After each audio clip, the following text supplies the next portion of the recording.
Episode number 1 की शुरुआत में हमें दिखाया जाता है हमारी हाइजा जो कि 17 के टाइम में होती है और जा रही होती है। तभी उसे वही वाली वॉच मिलती है जो हमें ड्रामे में दिखाई गई है, जिसे देखकर हाइजा उसे देखने लगती है और बोलती है कि मैं तुम्हें ज़रूर लूँगी। सीन शिफ्ट होता है, हमें दिखाया जाता है हाइजा और उसकी दोनों फ्रेंड्स जो कि जा रही होती हैं। तभी हमें पता चलता है कि हाइजा जो कि आज डेट पे जा रही होती है अपने बॉयफ्रेंड के साथ। सीन शिफ्ट होता है और हमें दिखाया जाता है हाइजा जो कि जा ही रही होती है। तभी वो रोड क्रॉस करती है बिना ग्रीन सिग्नल के, जिस पे पुलिस उसको कैप्चर कर लेती है और बोलती है कि अब आपको 2 घंटे तक यहाँ पे वेट करना होगा और फ़ाइन भरना होगा। जिस पे हाइजा का मुंह बन जाता है और वो बोलती है कि हमारी फ़र्स्ट डेट पूरी तरह ख़राब हो गई।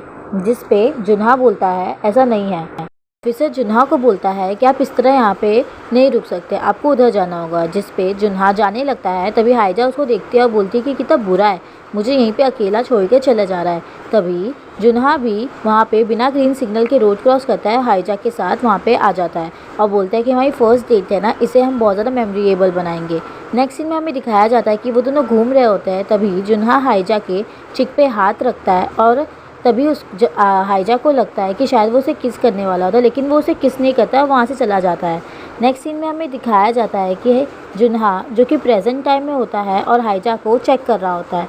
सीन फिर से पास्ट में शिफ्ट होता है, हमें दिखाया जाता है हाइजा और उसकी दोनों फ्रेंड्स जो कि बात कर रही होती है और हाइजा बहुत गुस्से में होती है कि जुन्हा कभी भी मेरे पास आने की कोशिश ही नहीं करता है।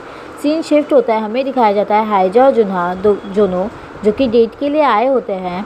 तभी वो दोनों एक जगह पे बैठे होते हैं और हाइजा को फिर से लगता है कि जुन्हा उसे किस करने वाला है, लेकिन वो उसे किस नहीं करता है। वो बहुत कोशिश करती है कि वो उसे किस करे, बट वो नहीं करता है। जिस पे हाइजा वापस अपने दोनों फ्रेंड्स के पास आती है और उनसे बात करने लगती है और बोलती है कि मुझे फ्यूचर टेलर के पास जाना है, अब मुझे वही बता सकती हैं कि आखिर मैं जुन्हा को कब और किस टाइम पे किस करूँगी।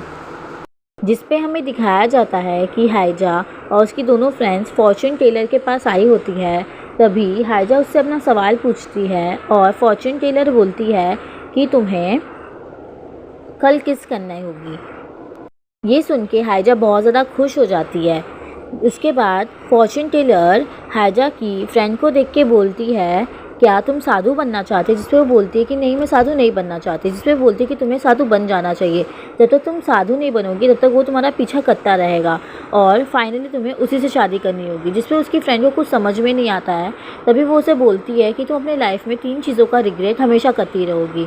उसके बाद वो अपनी उसकी दूसरी फ्रेंड को बोलती है क्या तुम कोई सिंगर बनना चाहती हो, जिस पे उसकी फ्रेंड बोलती है हाँ मैं एक सिंगर बनना चाहती हूँ, लेकिन मैं अभी तक एक अच्छी सिंगर नहीं बन पाई हूँ। जिस पे वो फॉर्चून टेलर बोलती है कि कोई चीज़ है जो तुम्हें सिंगर बनने से रोक रही है। जिस पे वो उससे पूछती है कि क्या, तो उस पर वो पूछती है कि तुम मुझे अपना नाम बताओ। तो वो बोलती है कि मेरा नाम जूली है।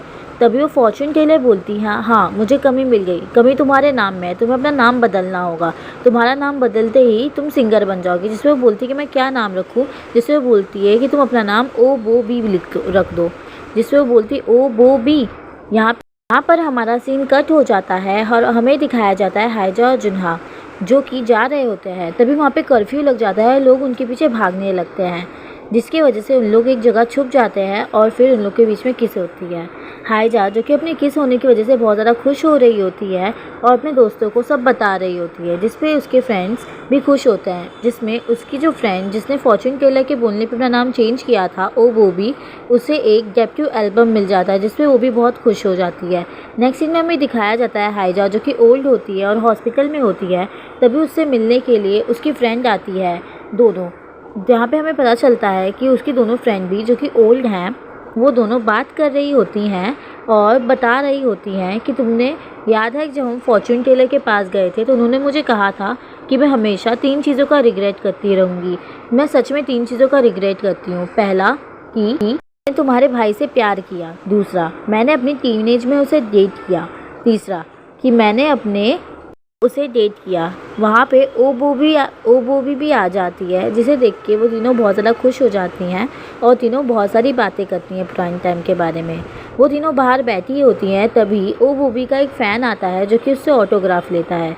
ओ बोबी उसे ऑटोग्राफ देने के बाद वापस उनके पास आके बैठती है, तभी उनके पास डॉक्टर आता है जिसका नाम जियोन होता है, जो कि पूरी तरह जुन्हा की तरह दिख रहा होता है, जिसे देख के उसकी दोनों फ्रेंड्स शॉक हो जाती हैं। तभी हाइजा उन्हें बोलती है, देखा तुमने, मुझे भी ऐसे ही लगता है, लेकिन वो नहीं है, ये बस उसकी तरह दिखता है, ये मेरा डॉक्टर है।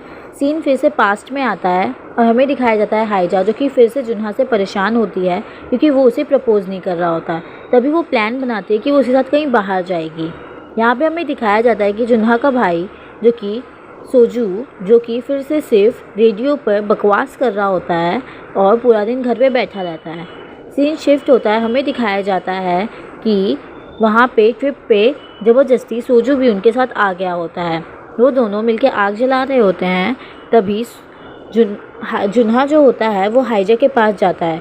हाइजा, जो कि वेट कर रही होती है कि वो उसे प्रपोज़ करेगा, लेकिन वो इनडायरेक्टली उसे प्रपोज़ करने वाली होती है। तभी वो वहाँ पे बाजू में हट के पत्थरों से खेलने लगता है, जिस पे हाइजा का मुंह बहुत गंदी तरह बन जाता है और वो मुंह फुला के बैठ जाती है।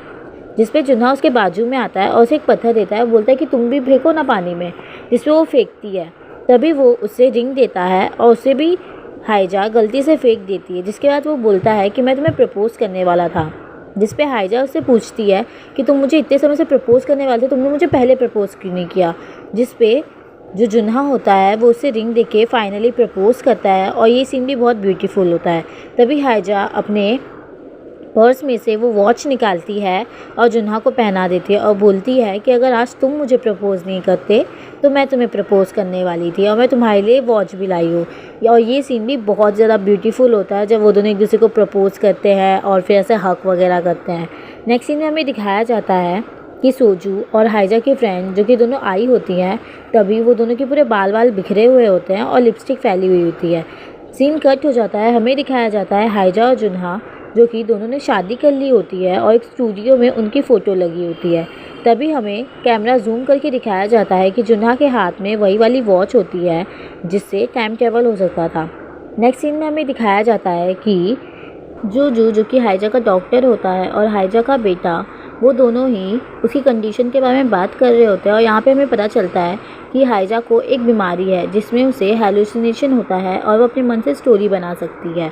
नेक्स्ट सीन में हमें दिखाया जाता है कि वही ओल्ड अंकल, जो कि हाइजा को पसंद करते थे, उनका ट्रीटमेंट चल रहा होता है और यहाँ पे हमें पता चलता है कि सोजू, जो कि हाइजा का पोता होता है, वो लाइव स्ट्रीमिंग कर रहा होता है और यहाँ पे हमें ये पता चलता है कि सोजू, जो कि बहुत ज़्यादा सक्सेसफुल बिजनेसमैन है और उसका यूरोप में बहुत ज़्यादा कंपनी वगैरह चलता है। नेक्स्ट सीन में हमें दिखाया जाता है कि वही ग्रैंड माँ, जो कि हाइजा की फ्रेंड होती है, वो अपने बेटों से बात कर रही होती है। तभी उसके बेटे उसे बोलते हैं कि हमें बहुत ज़्यादा पैसों की ज़रूरत है, तो क्यों ना आप अपनी बची हुई प्रॉपर्टी हमारे नाम पे कर दो। जिसपे वो बोलती है कि मैं कुछ भी हो जाए तो मैं अपनी प्रॉपर्टी नहीं दूंगी, मैं अपनी बेटी को दूंगी। में हमें दिखाया जाता है कि वो हाइजा के साथ सब कुछ शेयर कर रही होती है और उसे बताती है कि मेरी बेटी ने अपने दोनों भाइयों की शादी करने के लिए अपनी पूरी लाइफ ख़राब कर ली और जब उसकी बारी आई तब उसके हाथ में कुछ भी पैसे नहीं बचे। मेरी बेटी ने हमेशा मेरे लिए सफ़र किया है और अब मेरे पास जो भी कुछ बचा है मैं चाहती हूँ कि मैं उसे दे दूँ। नेक्स्ट सीन में हमें दिखाया जाता है कि हाइजा की जो डॉटर होती है वो उनके लिए किमची बना रही होती है। सीन शिफ्ट होता है, हमें दिखाया जाता है वही ग्रैंडमा, जो कि उनसे मिलने के लिए उनकी बेटी आई हुई होती है, जो कि बहुत ज़्यादा अजीब तरीके से स्माइल कर रही होती है, जहाँ पे वो दोनों बहुत सारी बातें करते हैं और वो उसे बोलती है कि अब मैं तुम्हें खुश देखना चाहती हूँ। यहाँ पे हमें पता चलता है कि उसकी बेटी की अब डेथ हो चुकी है, जिस पे उसकी मम्मी उसे बोलती है कि मैं चाहती हूँ कि अगले जन्म में तुम ही मेरी बेटी बन के पैदा होना, शायद तब मैं तुम्हें अच्छी परवरिश दे पाऊँ। नेक्स्ट सीन में हमें दिखाया जाता है कि हाइजा का जो बेटा होता है वो अपनी वाइफ से डिवोर्स के लिए बात कर रहा होता है, जिस पे वो बहुत ज़्यादा सैड हो जाती है और रोने लगती है और बोलती है कि कुछ भी हो जाए मैं तुम्हें डिवोर्स नहीं दूंगी। सीन शिफ्ट होता है, हमें दिखाया जाता है हाइजा जो कि बाहर की तरफ देख रही होती है। तभी उससे मिलने के लिए उसकी डॉटर आती है और बोलती है कि मुझे माफ़ कर दो, कि मुझे पता था कि तुम अनाथ हो, फिर भी मैंने तुम पे ध्यान नहीं दिया और पूरी तरह अकेला कर दिया। सब कुछ जानते हुए भी मैंने कभी तुम्हारा साथ नहीं दिया। हो सके तो मुझे माफ़ कर देना, लेकिन अब तुम मुझे प्रॉमिस करो कि अपनी लाइफ में अब तुम सिर्फ अपने बारे में सोचोगी, अपनी खुशियों के बारे में सोचोगी और कुछ नहीं।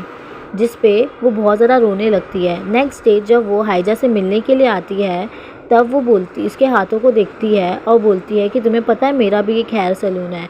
यहाँ पे हमें ये पता चलता है कि हाइजा जो है वो अपनी डॉटर इन लॉ को पूरी तरह भूल चुकी है, जिस पे उसे बहुत ज़्यादा सैड होता है और वो बाहर आके बहुत ज़्यादा रोने लगती है।